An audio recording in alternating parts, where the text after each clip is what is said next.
Mover, a couple months ago, we talked about the Navy, releasing their T-45 replacement request and it being quite ambitious for the timeline. Looks like they pushed it back a couple of years to 2028. So, like, you're right. It's kind of like a broken record, right? Like, pretty much all of our stuff is getting old. High time, probably a good idea to replace it. But they don't have anything. They haven't chosen anything yet. So, the next generation of undergraduate jet training system will replace the aging T-45 Goshawk. The candidates being the M346, the T7, and the Lockheed Martin T50. So, the Navy released another request for information for the program to replace the T-45. And it says, although the final request will be expected later this year. So maybe they'll change it. But basically, they need a newer trainer, man. I mean, good on the Air Force for already committing to the T7, even though it's delayed. But, right, the Navy's pushed it out to 2028. And honestly, man, probably into the 2030s before they actually get a replacement. So what do they want? A little bit of a different airplane. So when they got the T-45, it was a British Hawk, basically, that they modified. So it was an existing airplane that they modified for carrier use, and it was okay. And before that, they had the A4, which was already a carrier aircraft they just used for training. So they want, obviously, heads-up display. They want touch screens. Some of the large area displays, that the newer Super Hornets and the F-35 have. They want, performance-wise, they need 6 to 10 unfloated landings per event. So they're looking at retaining FCLPs in the syllabus, but maybe not going to the boat, which, I don't know. The only difference there would be, the nose gear. You don't have to build it for a cat shop, but I would think that if you land, I mean, the style of landing during FCLPs is just like the ship. So if you're going to mod the airplane to be able to handle that over, 10,000 hours of airframe fatigue life, and they calculate it out to 35,000 landings per jet, why not just make it carrier capable? I don't know. So that's just my opinion. But so it needs to be able to do 0.9, 450 to 500 knots, 20 alpha or AOA, go up to 6 Gs and 41,000 feet, 12 degrees per second. So honestly, alpha. 20 alpha. That's it? Yeah, honestly, I read this and it's basically kind of like a T-45, right? I can't remember the alpha that we pulled in the T-45, but I remember it was a different unit of measure than we did in the Hornet, at least back when I flew the A model T-45. But these speeds, like 0.9, that's what the T-45 would do. The T-45, I think the G limit was 7.73. So, I mean, 6 Gs, it's right in there. They wanted to be able to carry some external stores, mainly the Mark 76, which is the blue practice bombs that we used in Air Force. We call it IFF. We called it Stage 2. So, and I think they want to work some electronic stuff into the airframe as well. As long, in addition to, I thought this was interesting. They want to put auto GCAS in there as well. So, to be honest, I don't know of any T-45s that have crashed due to G-lock, but have there been any T-38s crashed due to G-lock? Do you know? No, but it's not just G-lock. I mean, it's yeah, thing. Yeah, so yeah, you're right. So I don't know, do they build a clean sheet design or do they pick one of the three? But the T7, right, still in development. The M346 here. I like that. Yeah, it's a cool looking jet. I think out of the three, the T7 is the being the shallow fighter pilot. I think T7 is the worst looking of them all. But this thing looks good though. It's Italian. The Italians know how to make good looking stuff. They do, cars included.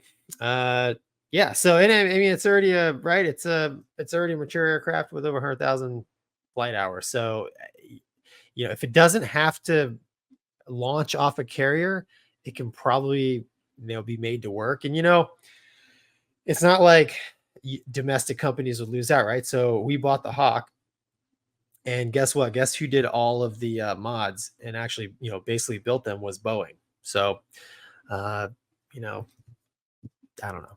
U.S. Airspace would be a part of whatever's coming to the Navy, based on what they've done in the past. So obviously, it's all about money. So these timelines will probably slide into the 2030s.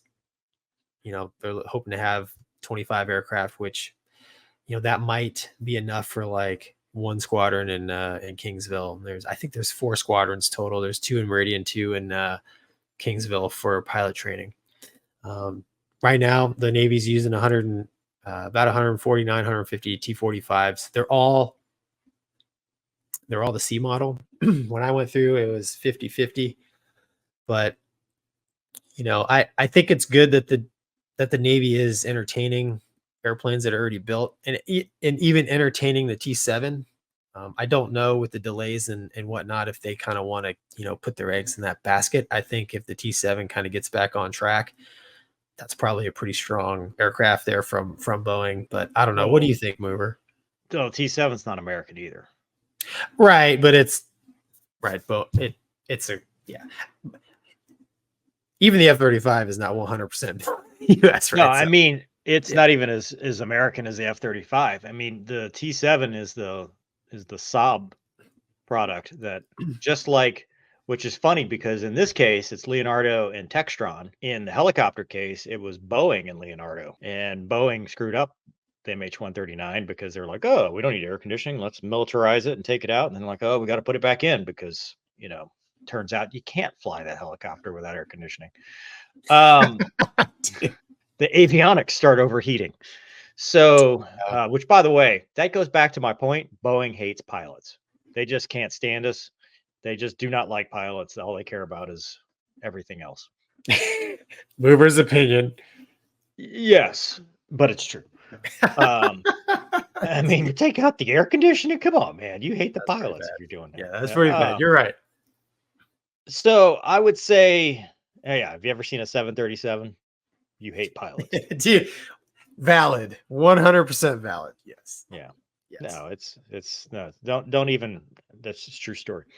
But the Leonardo airplane is pretty good looking. The T-7, like, I guess at this point they need to decide what the future pipeline looks like. Yeah. Are we bouncing to bounce, or are we bouncing to actually go to the boat? And if we're going to go to the boat, then do any of these even work? Right. Are any of these capable? And if we're not going to go to the boat, are we just going to push it off to the F-35? Like, how much do you need in primary in order to be able to go fly the F-35? Because it reminds me a lot of kind of the thrash that the Air Force is doing on the heavy side.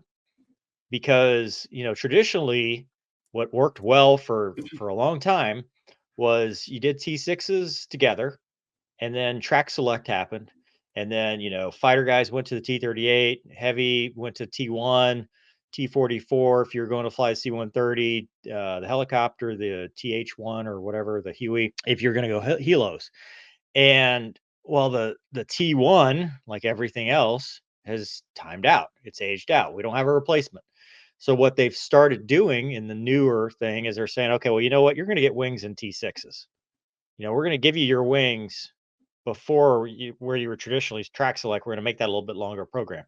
And then the T1 folks, the heavies, where they would have gone T1s, are now going straight to sims for whatever airframe they're going to get. And so they go to the sim, and that's their training to fly heavies. I don't know how that's working. I don't know, the results. It's been going on for a little while now. But that's my question for the Navy is, if the answer is magic carpet and all of the magic that the F-35 has always works, and it works in the Super Hornet as well because the Super Hornet has it too, is the Navy now saying, you know what? We're going to get their wings, and they're going to do it when they get there. and they're going to learn it that way. They don't need to learn the manual way because there's no way to do the manual way in these jets. Yeah, and I didn't mention it, but it did talk about that was one of the requirements. They wanted to basically have magic carpet, which I thought was crazy if you don't want to go to the boat, because I'm not sure you practice that at the field, but magic carpet came after I left. And that's my question: is if you're using magic carpet, because the idea of a trainer is you train to the hardest thing with the instructor in the back, and if you're going to start off at the easiest thing, right, the Right. highest level of automation, Yeah. what is the point? Because if the automation is the same, you just need to learn the way the automation works in the airplane you're going to fly it. That's why I can go get in any airliner right now and go fly it because, well, I mean, automation is automation. Now, if you ask me to do something manual, yeah, it takes a little bit longer, but Boeing fleets are all pretty much the same. It doesn't take very long to figure them out. So if PLM is the same throughout, or the magic carpet or whatever is the same throughout, then really do you need that intermediary step? Can we save the money there? Yeah, valid. I mean, maybe I'm showing my age, but I really think that basic fast jet flying skills are valuable. I don't care what you're in. Like, I don't care how Yeah, advanced the airplane is. but then that's the argument, right? Well, yeah, that's what I'm If saying. it, And that's it, my opinion. but if that is the case, then you don't need half of the requirements we just listed in that article. You need a That's T-38 that can right. land on the boat. That's what I'm Because saying. if the argument is we need to build skills and then put them in something more advanced, then you don't need half of that crap. So You need much, all. Yeah.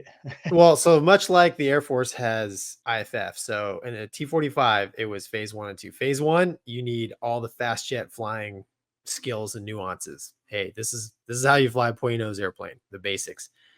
Phase 2, a lot of this stuff, like the artificial bandits, like some of the toys they can incorporate into some of the more tactical things, because phase 2 we did tactical flying, right? Whether it's multi-plane engagements, we did air to ground, air to surface, whatever, pop-up attacks, things like that, where you could use some of these more advanced pieces of gear that they want to put in the airplane. But it should do both. But man, I get it. Maybe I'm just old, and hey, we don't do things like that anymore, Gonky. But I don't know.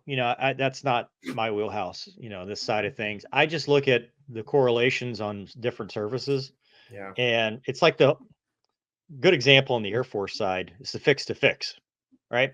When I went to pilot training, that was like that was the thing that washed people out. Remember yeah, the old pencil method and I stuff like that? remember. And then eventually they took it out of the syllabus. They're like, well, you don't need that anymore because everything is GPS, INS, whatever. So it's not that you never do a fix to fix again. It's just that, you're not using the HSI like that. If the same can be said for the boat, I guess to me, it comes down to, is the follow-on aircraft, is it a preference or a requirement?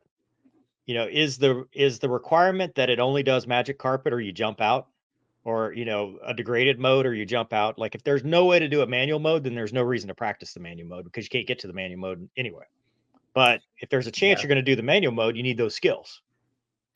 I mean, magic carpet. Everybody tells me it's really reliable, but I don't.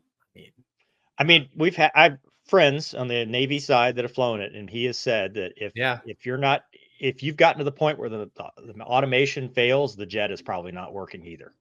Like if it degrades down to that, and I've flown airplanes like that where right. the automation works all the way down to your dual engine flame out going the Gimli Yep. glider or whatever. You're so I, but that you have to think outside the container and get rid of the ancestor worship if that's the case, because the old school guys are going to be like, well, you need that.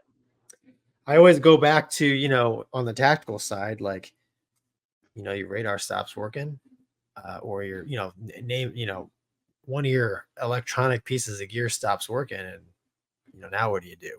Right.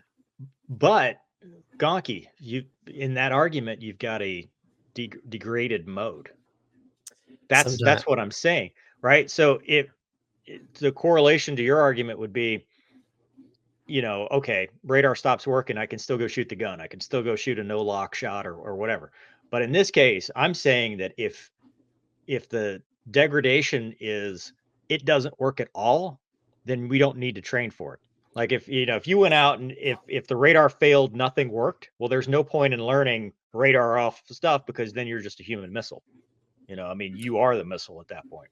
No, I get it, dude. I 100% get it. I know, I understand what you're saying. I just, I don't know. There's a part of me, uh, so there's an article that came out. I don't know. I guess there's like a 22-year-old Delta 777 pilot now. And like me and the captain yesterday, we were talking about, I even think we have a guy that's like 21 or a girl that's 21 in where I work. And we were like, you can train somebody easily at that age to fly the airplane, but like if you ever have, your bag of tricks is pretty empty. If your tool bag as far as experience goes is pretty empty. And as well as I do, like experience matters, and to build experience, I mean, it can't be, sitting there watching the autopilot and the flight director like this, you know what I'm saying? I don't know. I guess what I'm getting at is sometimes technology can be too much of a crutch. I'm not saying it's bad. I don't disagree, but And there's a time and a place to bring that in. To your point, I guess the counter argument to what I'm saying is if you don't know what you're looking for, it's hard to know when the automation's not doing it right. And that's a thing too, right? If you're stuck on magic carpet and you've never seen the back of the ship doing it yourself, you won't know when what it's looking for. Yeah. You won't know when it just doesn't feel right. Because there's a lot of that spidey sense that we don't ever talk about as a pilot that no amount of automation can fix. I should be here. No, I know. I'm probably just dated. I mean, before my time, they used to send you to the boat in the T2 and the A4, I mean, two jets, right? So I get it, man. It'll be interesting to see what happens and to see kind of the fallout. And we've talked about it before, but the entire dynamic of aerial warfare with drones and stuff, I think is probably going to play a factor in changing, how we even conduct air warfare. To your point about the 777, though, I bet it's harder to fly a 737 than it is to fly a 777. Oh, 100%. 100%. I think for this 22-year-old, going from the 777 and then like, oh, I want to go be a captain on the 73 is going to be a nightmare. Bad idea. It's going to be tough, dude. I mean, it's easy to go from difficult to easy. Yeah. It's very tough to go the other way. I saw it in the Super Hornet. IPs that got dual quelled that came from the Super Hornet, and then they flew the old A or B mod. They're like, whoa,